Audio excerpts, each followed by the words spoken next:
welcome everybody. This is the art of slowing down for health and well-being. So I want to welcome any of you who joined today, and if you don't make it live, hopefully Facebook will record the replay. First of all, I want to apologize for last week. I had scheduled to do this, I think it was on a Thursday, and I was having some technical difficulties with the Facebook Live new platform, which it's all new to me. I've only done a few of these, and I ended up talking to myself for about 45 minutes, and I actually felt great after it. I was all lovely and relaxed, and it was absolutely fantastic. Even though there was nobody else on the other side receiving it, I got a huge benefit out of it. So if you're running out of ideas for stress reduction, I can highly recommend just sitting down for 30 to 45 minutes and just talking. Just let your thoughts flow and speak them out loud, because I have to say I was super relaxed afterwards. I had a fair idea that it wasn't recording because the little preview picture was just frozen and there was nothing happening, but I got a great kick out of it. And I was like, okay, universe, you can slow me down again with technical glitches, and I'm not going to worry about it. There's always going to be, there's an infinite pool of Facebook Lives and things going on, so there'll always be an alternative. But if you were disappointed at missing it, I just want to say sorry, and I hope you'll be able to get something out of today's talk. Now, we're living in a world that is incredibly hectic. It's been getting more and more hectic for the last 100 years or so, and with every new decade comes increased levels of intensity of busyness and just trying to do more and more and more, trying to get more done in less and less time.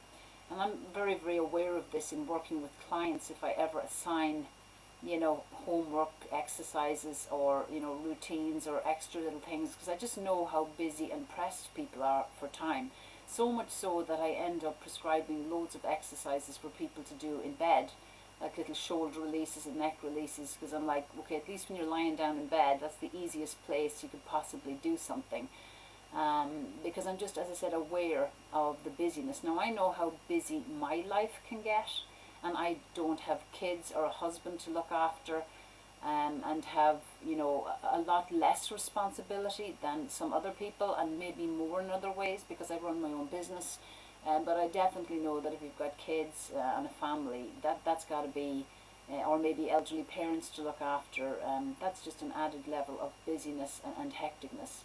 So I just want to talk today about the benefits of slowing down, the art of slowing down, and the benefits. And I decided today to start off with the benefits of slowing down, because if I am going to encourage somebody to do something, it's always a good idea to highlight the benefits, because why in God's name would we attempt to do anything unless we were going to get something out of it?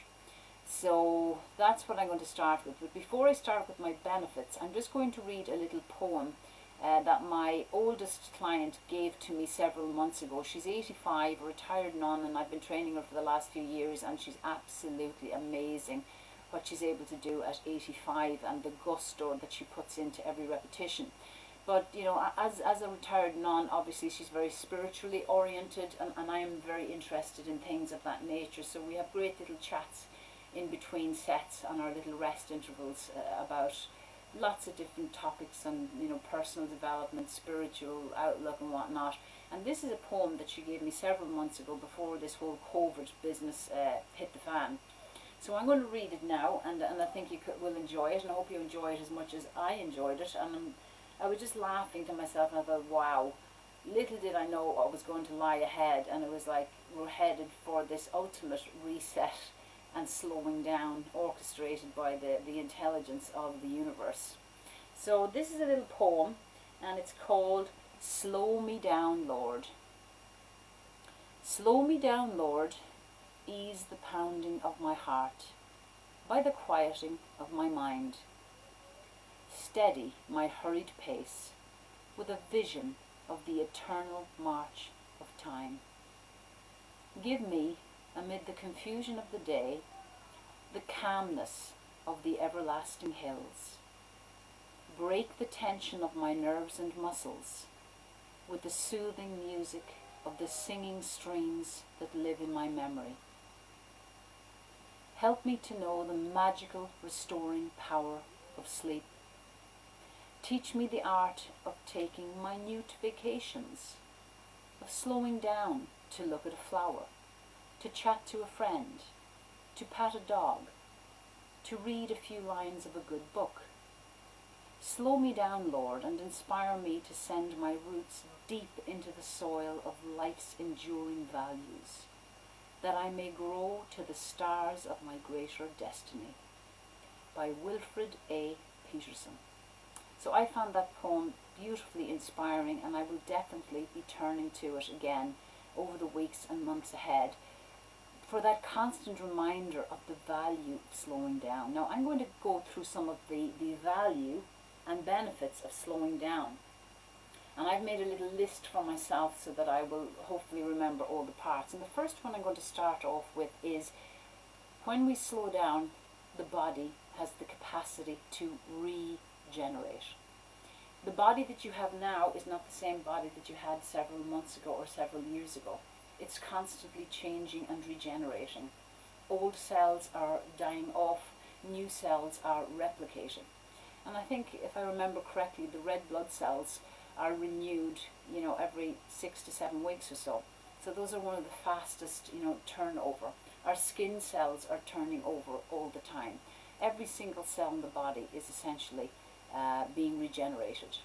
And this process can only happen when the body is in a state of relaxation and rest. And a lot of this happens, of course, at night time when we sleep, but it also happens, at other times of the day when we're not in this frenzied mode of activity, also known as this fight or flight mode. So in simple terms, the nervous system has two primary modes of operation: the fight or flight mode, or the rest, digest and repair mode.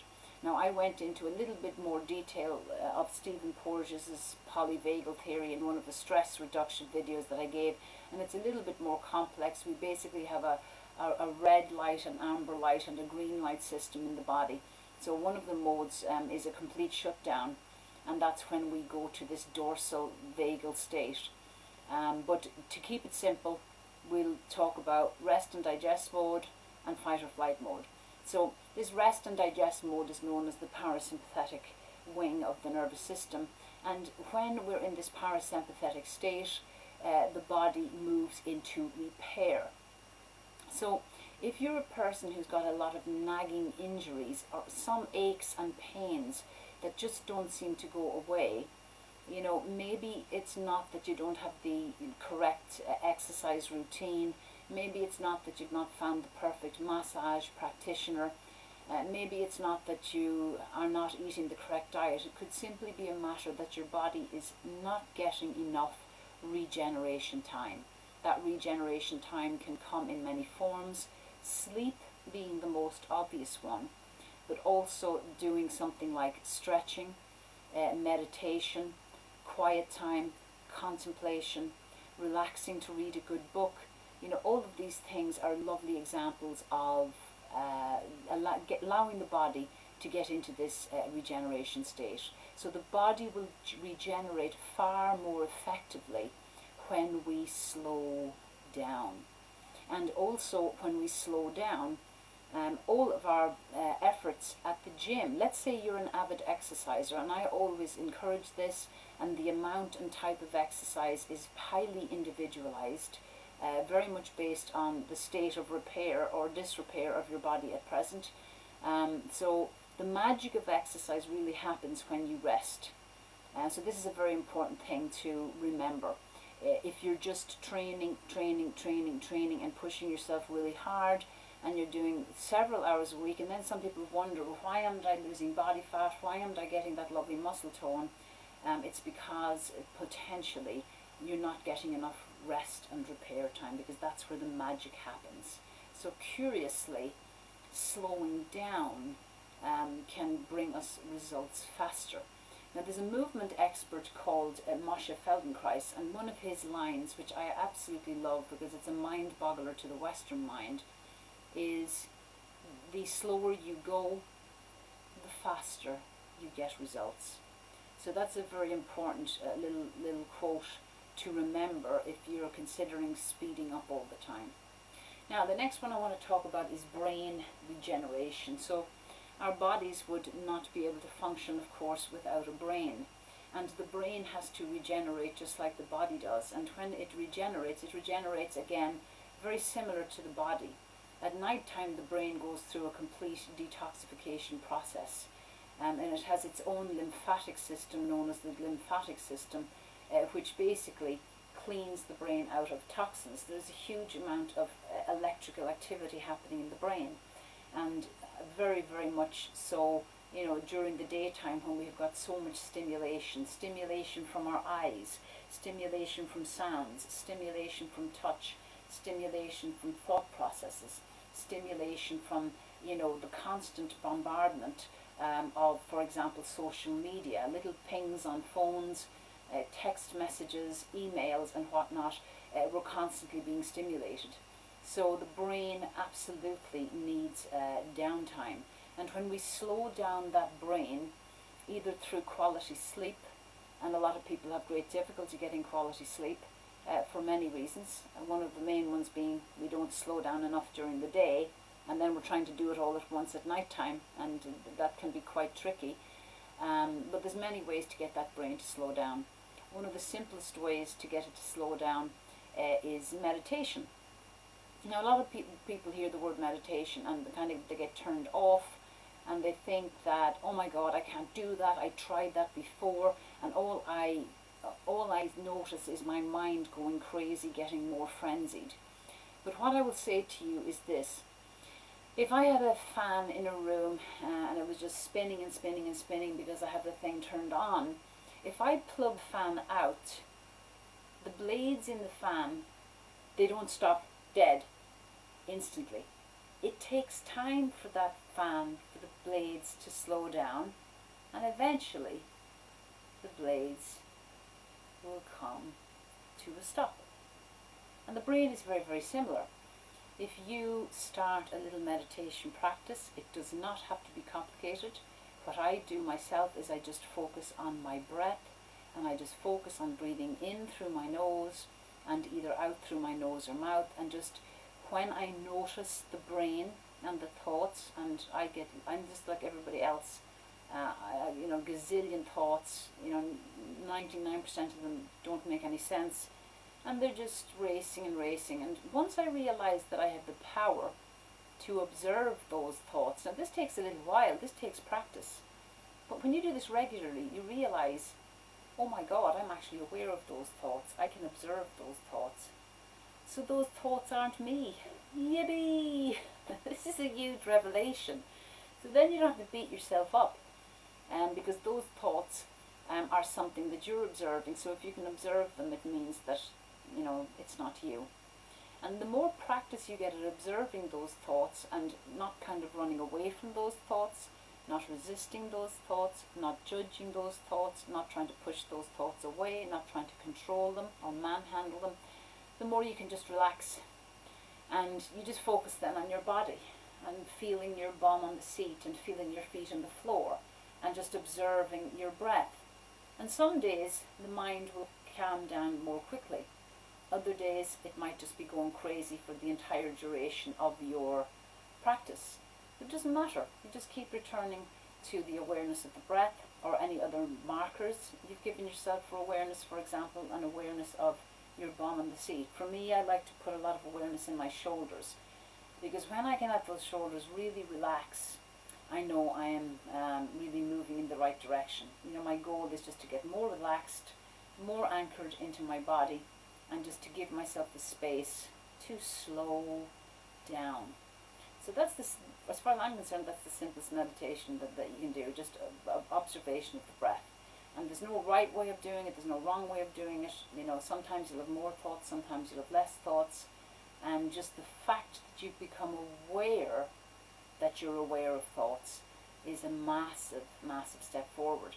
And one thing that was very, very helpful to me was knowing that no more than exercise, this was, exercise, I love it so much that I get benefit when I'm doing it, but, people realize that the benefits of exercise extend far beyond, the feel-good factor you get when doing it. That's presuming that you enjoy exercise. Not everybody does. But we realize that, oh my God, when I exercise, my mood tends to be better for the rest of the day. I tend to be less uptight about things. I tend to sleep better. And you realize, oh my God, if I exercise, maybe 3 to 4 times a week, I get benefits all week long. And I get benefits in my health, in the weeks, months, and years ahead. But with meditation, it's the same. Some people think that, oh my God, I have to feel benefits from the meditation right when I'm doing it.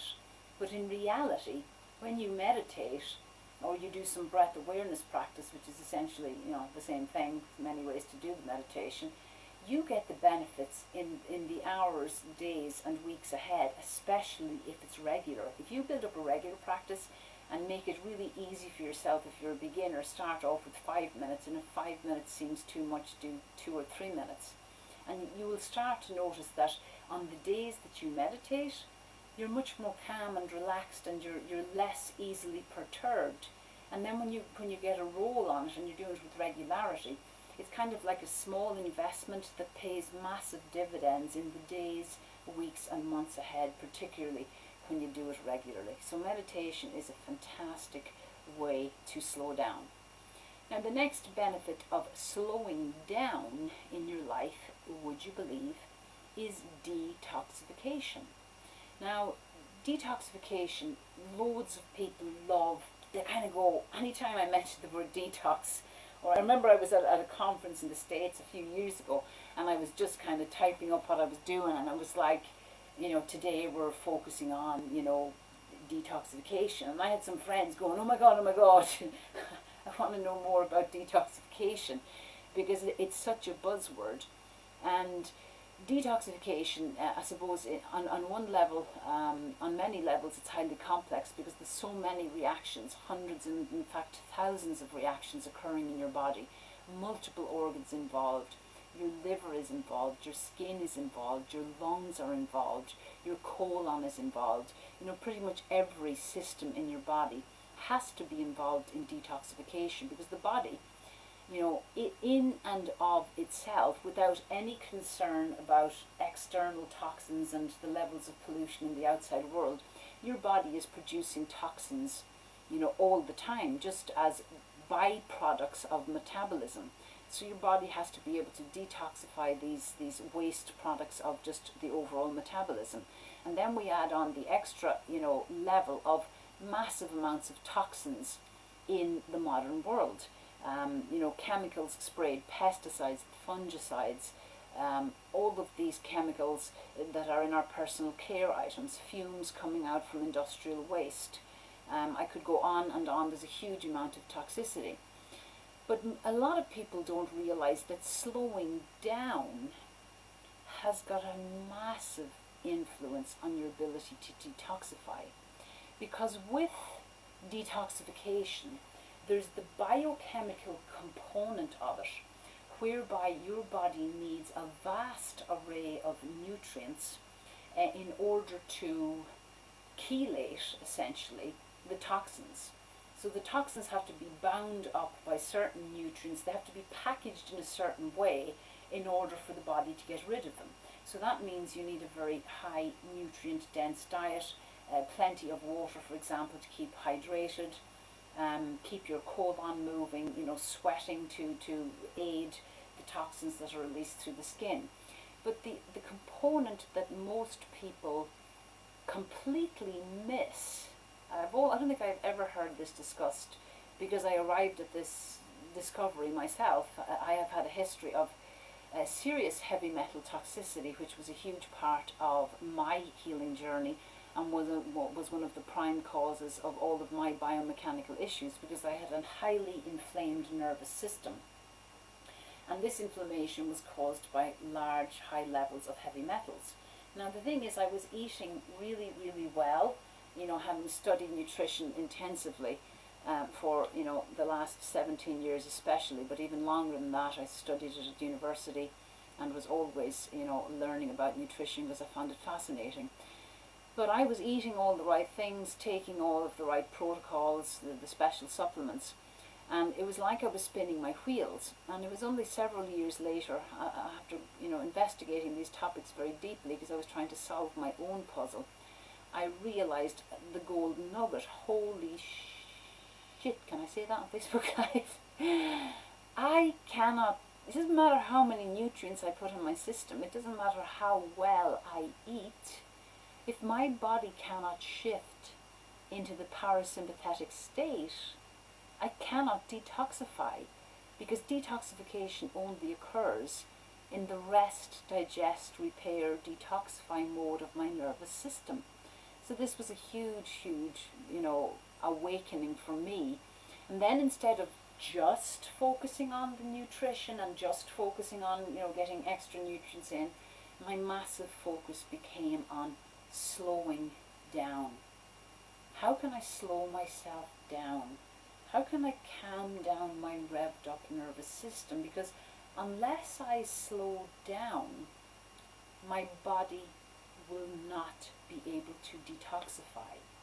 Because your body has a hierarchy of importance. And if your nervous system is all jacked up and in this fight or flight mode, which is akin to the go, go, go, do, get stuff done mode, it cannot do that and relax, digest, repair, and detoxify. You can't have the lights on and the lights off at the same time. They're either on, the lights are either on or it's off, right? It can't be on and off at the same time. So your body can't do all of those action things and then do the detoxification at the same time. It's just not possible.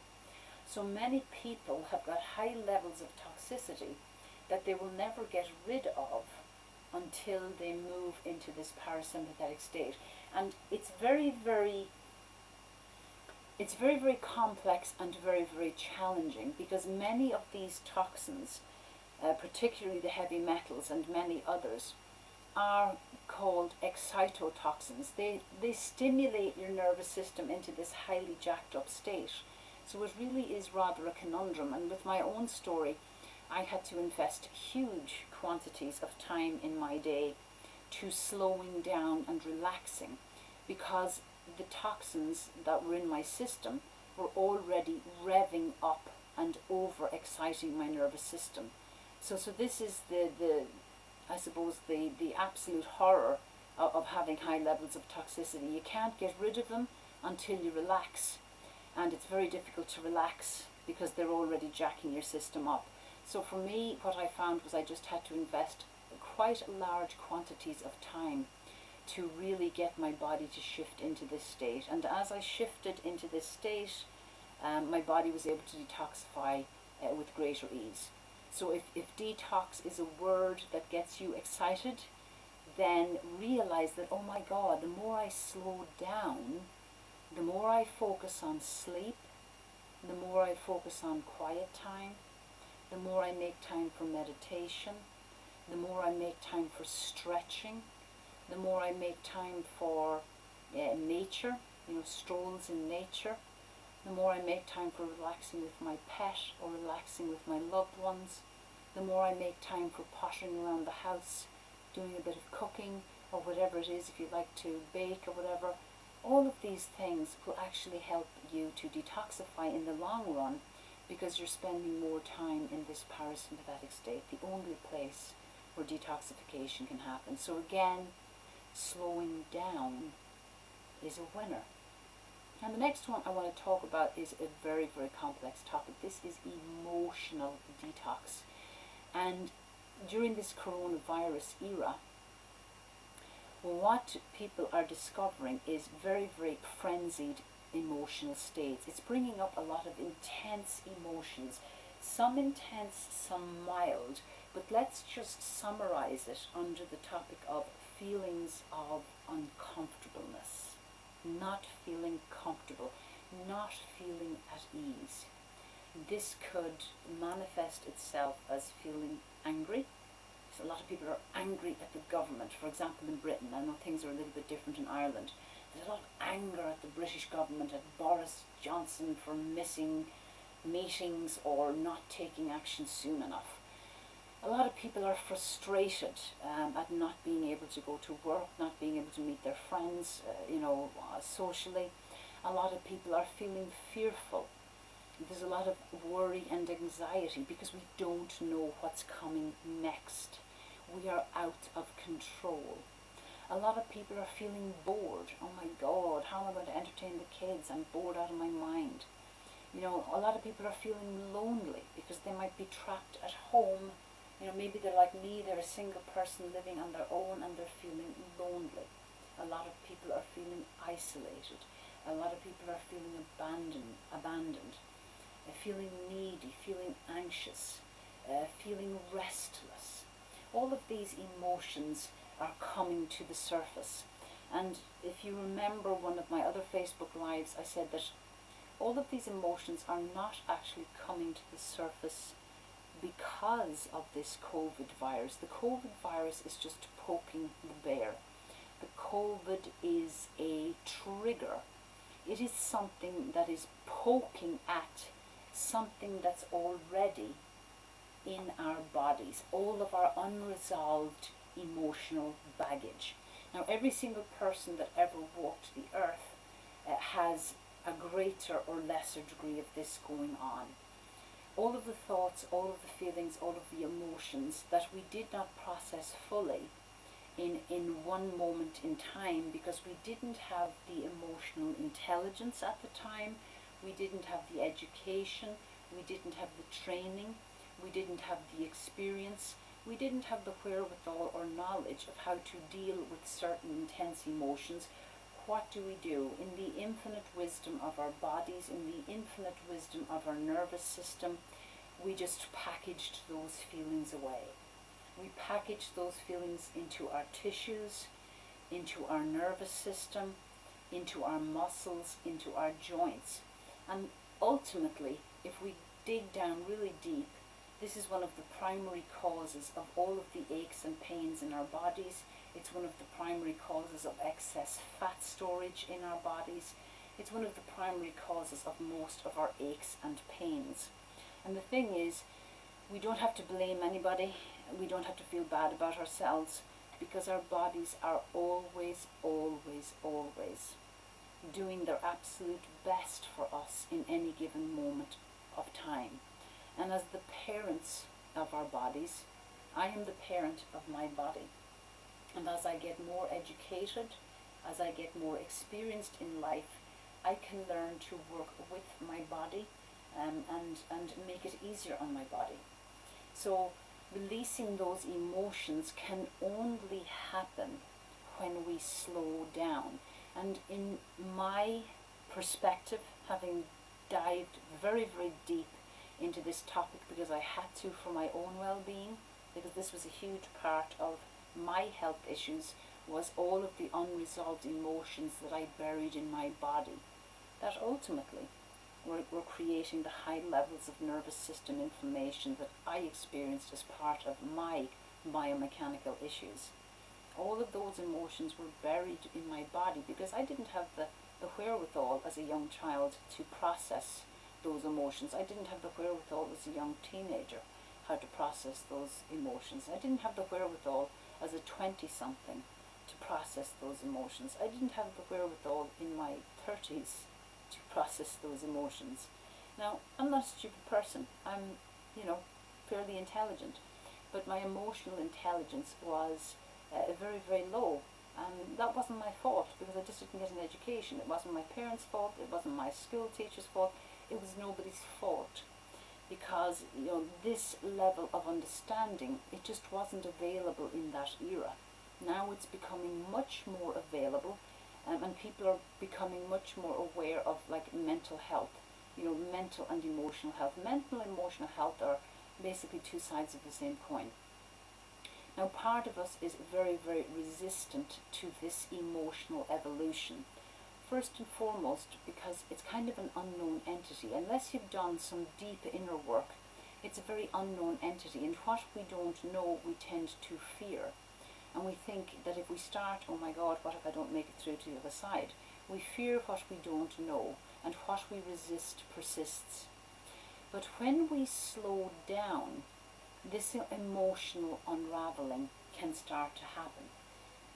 Now the brain and the body are of course very, very highly connected.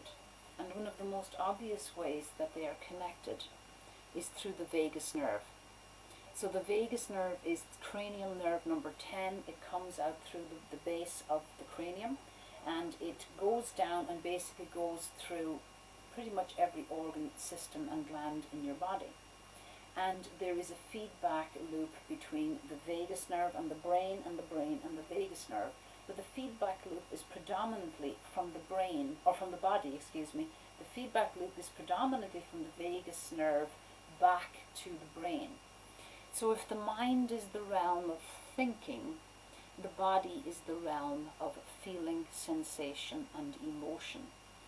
And if the brain is very, very, very active with thoughts, it's usually an indication that we're getting a huge amount of stimulus coming back from the vagus nerve going to the brain, and that vagus nerve has not been allowed to discharge and release. All of the emotional content that's stored in our bodies is bubbling up and creating this massive feedback to the brain, which creates the monkey mind, the excessive thinking. So I heard a lovely analogy about this many years ago, that many people think the opposite. Many people think that thoughts create the feelings, but if I look at the physiology of the body and the biochemistry and the neurology of the body, it actually appears to be the other way around, that the feelings actually are what are hiding underneath the thoughts.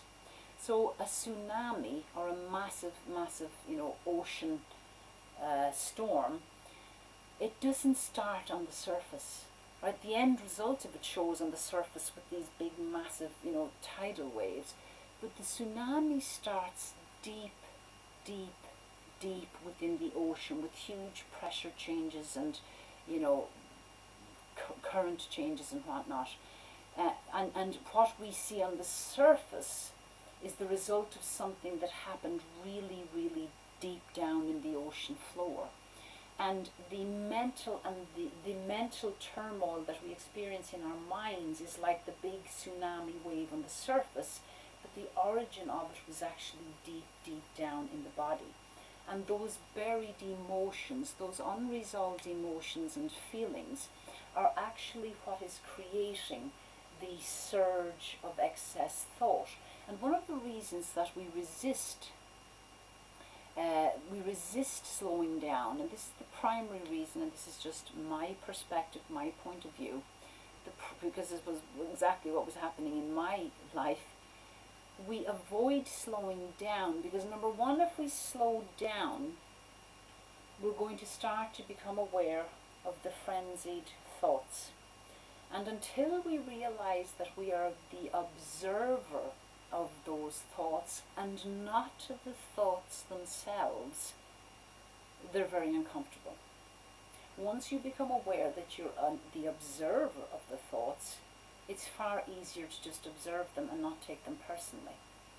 And when you do that often enough, what happens is the brain then starts to calm down. And we get a lovely calming and more tone in the vagus nerve. When we get more tone in the vagus nerve that serves so many of those internal organs gets healthier and healthier. And now we can start to release the emotional content, that emotional baggage that all of us have stored up over, the course of our entire lifetime. All of the times we felt anxious or fearful or worried or lonely or shamed or bored or isolated or abandoned, we can start to feel those feelings. And no more than the thoughts, anything that you can observe, you're not it. If you're the observer of the thought, you're not it. If you're the observer of the feelings, you're not it either. So those feelings, when we slow down, when the mind starts to calm down, we start to anchor once again into the body. We get increased vagal tone, we become more present in the body, and those feelings that all of us have locked up in the body, it shows up as muscle tension, it can show up as digestive disturbance, it can show up as back pain, joint problems, skin rashes, allergies, many ways that it shows up, all of that unresolved content. But when we slow down, those trapped emotions can start to release. Now, you can approach this in many ways. You can go through psychotherapy, trauma release exercises. There's many ways of dealing with this. But unless you've got, a big T or, severe trauma, God forbid you were molested as a child or you were beaten up or, some really super obvious traumatic thing happened where you absolutely, unequivocally should get professional help. Let's say you haven't had that massive history of very obvious abuse or trauma, and it was just the ordinary everyday stuff that all of us face, all of the hurts, the boyfriend that broke my heart when I was 16, the bully I faced at school when I was 12, all of these things. We can allow those feelings to come up. We don't have to psychoanalyze them. We don't have to understand who did what, why did they do it. All we have to do is breathe and just let the feelings come up. That's the simplest method I know of. I don't know of any way of avoiding or bypassing this. Many people try to bypass this emotional journey, and it just prolongs the suffering. On the other side of those trapped emotions, once we have embraced them, and we embrace them simply by feeling them, we don't have to understand them, we don't have to rationalize them, we don't have to make them right or wrong, we don't have to blame anybody, we just feel them.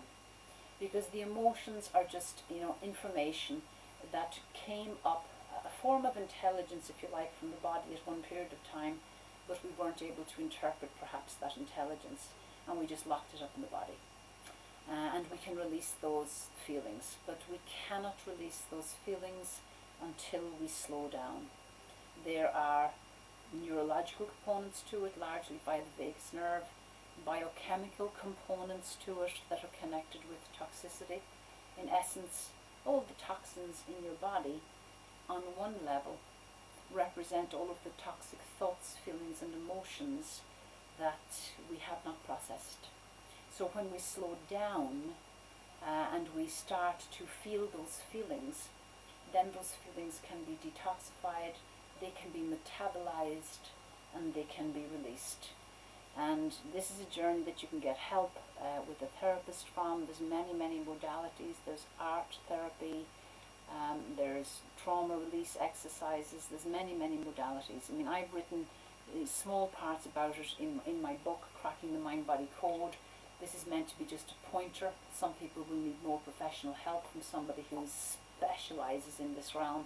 But most people are not so aware that they even need to begin to do this work. But everybody in the modern era needs to do this work. Every single person on the planet needs to do this work. And the reason why we have such a massive amount of mental health disorders, of the mind going crazy, is because the tsunami of mental turmoil is actually coming from all of those suppressed emotions that people are very afraid and very reluctant to feel. But once you feel them, they'll pass through. It's over in about 90 seconds. If you fully feel a feeling, it's over in about 90 seconds. And then it's healed, and then the next little wave can come up. And there's an intelligence in the system. If you don't force it, if you're very gentle with it, that will allow this to unravel very gently. And if you just start slowing down, you can be very kind to yourself in this process. Everybody in the modern era must go through this emotional cleansing. And the COVID virus, this whole stuff that's going on now, is really pointing to this deep need. this deep need for emotional healing, deep emotional detoxification is required. And part of us, our higher consciousness and even our subconscious knows the score. Because if what I'm saying right now is resonating with you on any level, it means that on some level you already know this is true. This does not make you a bad person, it doesn't make you a weak person, it doesn't make you an unworthy person, it doesn't make you a stupid person, it just makes you a human being. Welcome to the human condition. Nobody escapes the human condition. No matter how glorious and glossy and fabulous our Instagram profiles are, and our lovely Facebook pictures and whatnot, there is no person who escapes the human condition. And going through this emotional evolution, this emotional unfolding, is part and parcel of our evolution individually and our evolution as a collective. So the COVID virus and all of the emotions that are being stirred up now, they're being stirred up to be released, because we cannot move forward in the next evolution of our planet without the healing that needs to occur on this emotional level. And slowing down is the only way that we can access this emotional healing. So, I know that's a whopper of a topic, and it's one that's very dear to my heart, because that was the level of work, that was the biggest work for me to do. It's work that I'm still doing daily on an ongoing basis. I had a nightmare on Elm Street for many, many years working through this stuff. Many tears cried, many difficult emotions faced and experienced. And the more I do it, the lighter my life gets, the more relaxation I have in my body, the more at ease I am around anything, and the less fear I have around anything. And quite a beautiful gift. The gift on the other side of those emotions is peace and harmony. Peace and harmony as a minimum standard. You know, above that, bliss, joy, happiness, but as a minimum standard, your default mode will be peace and harmony. And as far as I'm concerned, that's the golden ticket in life. If I can be at peace and at ease, regardless of the circumstances, I have struck gold. I couldn't ask for anything more than that. But maybe that's just me. Okay. Another benefit of slowing down, digestive system optimization. Your digestive system, remember, can only function in the rest, digest, and repair mode of the nervous system. So if you are constantly in the fight or flight mode, the go, go, go, the do, do, do, the plow through that list, pack more in, get more done, you cannot have the rest, digest, and repair mode of the nervous system working. So without being in that parasympathetic state, specifically the ventral vagus side of the parasympathetic state, you just can't digest properly. So this has been a hot topic. Digestion has been a hot topic for decades in the health arena. And everybody keeps talking about healing the gut, doing elimination diets, doing these colon repairs. And I'm constantly saying to people, just stop. Back it up.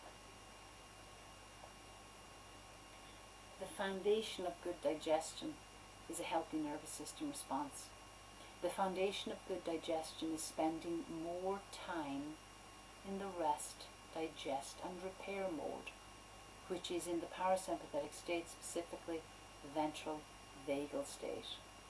And we can only do this if we slow down. So when you're eating, are you bolting something into your mouth? Are you trying to save time by, whizzing up a smoothie and just, knocking it back really fast? And I'm not saying there's anything wrong with smoothies, but I spend plenty of time cooking my meals and sitting down to eat my meals. It takes me a long time. It takes me, at least 20 to 30 minutes to actually eat my meals, because I eat them slowly. I cook them from scratch for the most part. 90% plus of my meals I cook from scratch. And I take my time. I chew the food. I slow down when I'm eating. I just focus on the meal in front of me, and I try not to distract myself. And not looking at phones, not listening to news, And I had to practice, and I still have to remind myself, because I have a temptation, being trained, especially women, we're trained to be multitaskers, and on some level we think this is great, but it's actually a disaster. So one of the things you can practice is when you're eating, slow down, put the fork down between bites, don't read, don't look at TV, don't have any other distractions. Just focus on your meal, chew it thoroughly, don't bolt it down. With the vast majority of clients I deal with that have excess weight, and that would be a very common topic or a very common theme for anybody visiting a personal trainer, although I also work, of course, with people struggling with biomechanical issues. Biomechanical issues and weight loss, those are the two biggest topics that people consult me with. I ask this question to all of my clients that have excess weight. How quickly do you eat my meals? And all of a sudden the person goes, oh my God, I practically inhale my food. I always eat very quickly. And the hypnotherapist, the McKenna guy, I think, I always forget his first name, Paul McKenna, I think it is, hypnotherapist. I love, love, love this line.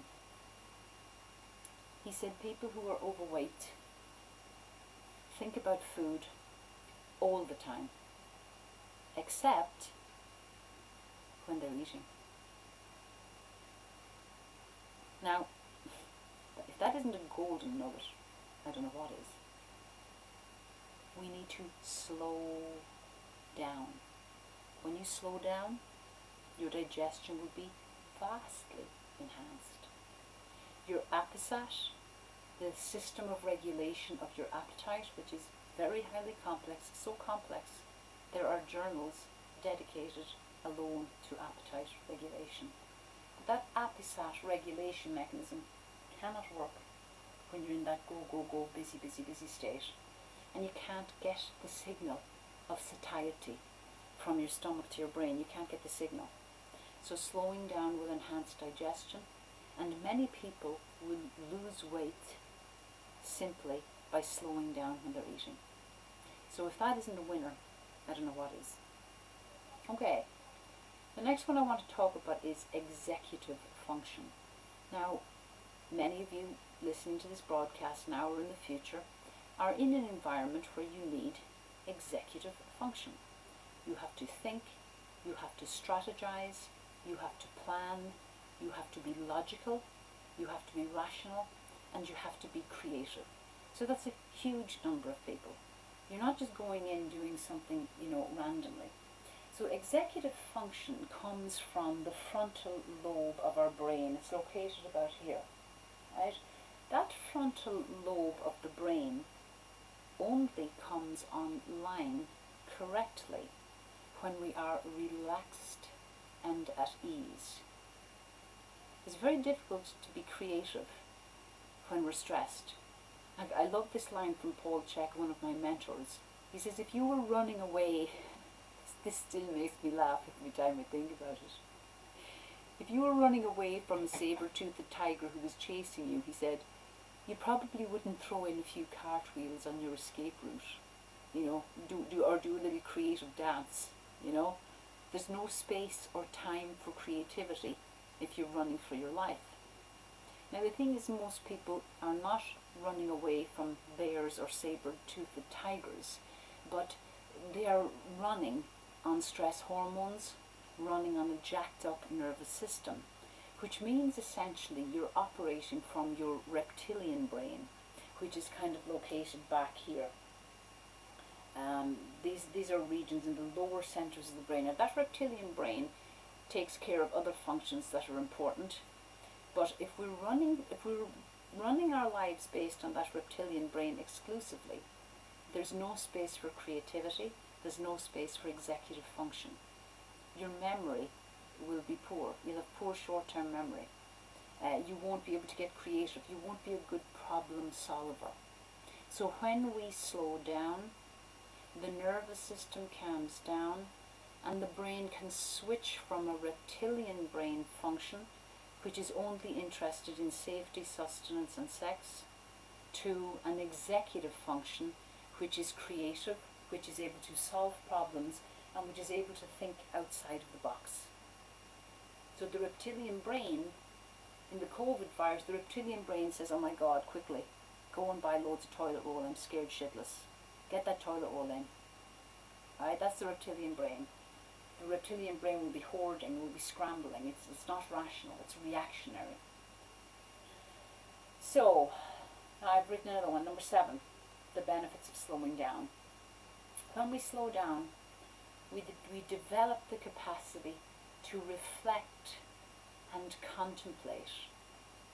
So when we reflect and contemplate, let's just say you're having a lovely hot bath on a Sunday morning. You're getting all nice and relaxed, your muscles are soaking in the tub, you've got lovely bath salts in there, maybe you've got some aromatherapy oils, and you kind of move into this daydream-like state. You might be, reflecting on what you're going to do later on in the day. You might be contemplating some interesting awareness you got on something, but you can move into this kind of dream-like state, or reflective contemplation state. And when you're in this state, this is where you get some of your best ideas. Now, anybody who's in a creative space knows what I'm talking about. You get some of your best ideas, you crack problems, you solve problems with much greater ease. Because in this reflective state, as I said, you're more creative. You've just got more access to more neurons in your brain. But if you're in this fight or flight state, you're very reactionary. So we've got two choices in life when it comes to a stimulus. So a stimulus is anything that is coming at us, provoking or requiring some sort of response. We either react, which happens very quickly. This would be a reflex. Let's say I touch my hand on a hot stove. I don't think about it, I just react. Now, this is good. I wouldn't want to think and contemplate if I put my hand on a hot stove. Do I like this being here? No, I want to be able to react in a situation like that. But in most instances, once we get a stimulus, the better course of action is to respond. We receive the information, we contemplate, we reflect, and then we give a response. So let's just say you get an email from a very upset customer and they're complaining about something and they're going crazy. You don't ring them up and give out shit to them. That would not be very good business practice. You calm down, you relax, and you contemplate, how can I solve this client's problem? How can I approach this person in a calm, relaxed fashion? If I react in a very aggressive way, this is not good for business. It's not good for your client. It's not good for your well-being. So when we slow down, we move into a reflective, contemplative zone and out of a reactionary zone. It doesn't mean our reflexes are not valuable. That hand moving away from a hot stove is a good example of a very valuable reflex, but most of the time we want to be responding from a place of calmness, coolness and reflection. This is only possible when we slow down. Okay, when we slow down, one of the other benefits is we start to notice what really matters. I was talking to somebody on the phone today, and they were just saying to me that, wow, isn't it amazing how this COVID virus, where everybody's on lockdown and everything's going at a lot slower pace, how you start to notice the things that really matter in life, and it's usually the simple things. It's family, it's friends, it's communicating and interacting with those we love, it's enjoying a sunny day, it's enjoying a good meal. These are the things that matter most. But when we're in a frenzied, busy state of hyperactivity, it's very, very difficult to notice what matters most. And during this era of lockdown, where the pace of life has slowed down to a very large degree, we're starting to notice the things that are more important. How important will it be when this lockdown is over that we run into town every Saturday to go shopping for things we don't really need? How important will it be to be spending large amounts of money on, who knows, fancy watches? I don't know, it could be anything. But bottom line is we've got a much deeper appreciation for the simple things, right? And it's up to you to find out, what is it that matters most to you. It could be, it's different for everybody, but there's a lot of things in common. Now, slowing down. Another benefit of slowing down, I just want to see what my time is like here because I don't want to drive these all demented. Okay, I have been going on and on once I get started on these topics. Okay, slowing down, discover what you have been avoiding. Great benefit of slowing down. So for me, what have I been avoiding? Housework. It's one of my nemesises, housework.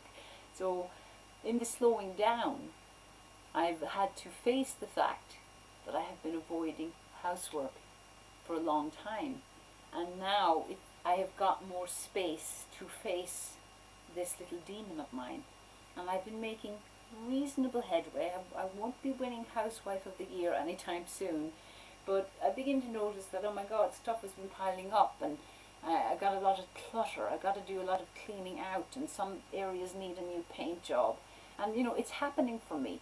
I'm not putting a huge pressure on me to get everything done yesterday, but I'm doing a small little amount. So today I set a little target for myself to tidy up my office desk, and I did about 75% of it because I had to come and do this Facebook Live. But I will do another little bit of it tomorrow. You know, a few weeks ago I gave my whole kitchen a clean out and did some painting, so I was quite delighted with myself with that. So I had been avoiding, you know, the housework, and you know, this is one of my big nemesis. So this will be one of my little goals. Now, it's not that I'm going to fill my days with excess busyness and make it, you know, too busy, but you know, that was something that I had been avoiding. So when we slow down, we can discover things that we have been avoiding. And you know, instead of being afraid of them and terrorized of them, then we can make some space. And with this lockdown, we do have more space. But don't put some pressure on yourself to try and do too much. This, you know, would defeat the whole purpose of slowing down. You can do things slowly, right? You can do things slowly. And another final thing that I'm going to talk about is when you slow down. Now, I noticed this myself. When you slow down, the things you need in life and the people you need to meet, they tend to migrate to you. Rather than you going out to chase life, life tends to come to you. All of your needs, all of your wants, they come to you easier, because when you are relaxed, when you slow down and you are more relaxed, you're a more inviting prospect on all levels. You're more inviting to friends. I mean, who wants to hang out with a Debbie Downer or a stress head, somebody who's always wound up and anxious and, you know, complaining? Who the hell wants to hang out with a person like that? I know I don't. Right? So when you're relaxed and at peace, you are much more magnetic to others. You're magnetic to friends. You're magnetic to family members. You're magnetic to other people who want to work with you. Right? People like to hang out with people that they feel at ease around. And we are all, whether we realize it or not, we are all interacting with the energy field of other people. Right? So it's quite fascinating now with this COVID virus that we have this social distancing, and it's 2 meters. And I was just thinking today, oh my God, that's approximately the size of the average person's energy field. Like your body, your physical body has an energy field all the way around it, right? And that energy field, you know, is vibrating with certain frequencies. So if you're vibrating, if you're all nice, if your nervous system is all nice and relaxed because you have been slowing down and you've learned the art of slowing down through meditation, through quality sleep, through stress reduction techniques, through belly breathing, through gentle walks in nature, through stretching, if you've been doing that for long periods of time, your energy field is going to be reverberating and resonating with harmony and peace. And that kind of energy, people are absolutely starving for that energy. People are desperate for it. That's why people overeat and, you know, get addicted to drugs and addicted to anything, because people are desperate for a break from that frenzied mind and desperate to avoid all of those emotions that have been buried in the body. So when you relax, you become a very inviting prospect. for other people to work with, to play with, to explore life with. So slowing down, the art of slowing down is going to have you winning on so many levels. I just listed about 10 there in our talk today, and that was just the first 10 that came off the top of my head. So slowing down will help you be healthier, will improve your well-being, will improve your creativity, will improve your skills as a business person, will make you a better friend, will make you a more attractive prospect on so many levels. And it's just so much fun to be around yourself, just to be with yourself. You could be alone, but you won't feel lonely, because if you're at calm and at ease with yourself, then you're never going to get tired of your own company. And in this era where we're in lockdown, that's a very, very wonderful prospect. You don't have to be in fear of being on your own. So my name is Claire Rooney. You can find out more about me on my website, www.clairerooney.com. I do lots of programs there of exercise, personal training. I do biomechanical assessments, I do online personal training, and I offer a range of courses in nutrition and lifestyle. And one of my favorite topics is stress reduction.